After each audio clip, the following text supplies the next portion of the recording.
This tip will make or break your recipe. Whenever I'm chatting with readers about their recent recipe failures, I always ask them about their butter. Was it too cold? Was it too hot? How did you mix it in with the other ingredients? Now, what most people don't realize is that room temperature butter is actually much cooler than you think. Recipes that call for room temperature or softened butter need butter that's about 65 degrees Fahrenheit or 18 degrees Celsius. It's important to use room temperature butter in recipes that call for it as opposed to cold butter or melted butter because there's actually a little bit of science involved. Room temperature butter can trap more air during the beating process, and when your baked good goes in the oven, the trapped air expands and creates those fluffy cakes and cupcakes and quick breads and muffins. To test that your butter is at the proper room temperature, give it a light poke with your finger. The butter shouldn't feel too greasy or soft. The butter will actually feel cool to the touch, and your finger won't slide all around.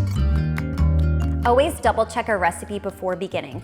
If a recipe calls for room temperature butter, it may call for other room temperature cold ingredients too, like sour cream, eggs, and milk. If those ingredients are too cold, it could solidify that butter again, and the batter will not emulsify together properly. To bring butter to room temperature, I always set it out about 1 to 2 hours before beginning a recipe, but we're all human and I know we can forget, so I do have a trick for softening butter quickly. All you need is a cup of water. We'll put it into the microwave for about 2 to 3 minutes until boiling. While it's in the microwave, let's cut our butter into small pieces. Once the water is finished in the microwave, it will be very hot, and the steam will be trapped inside the microwave. Place the sliced butter inside and close that microwave up quickly.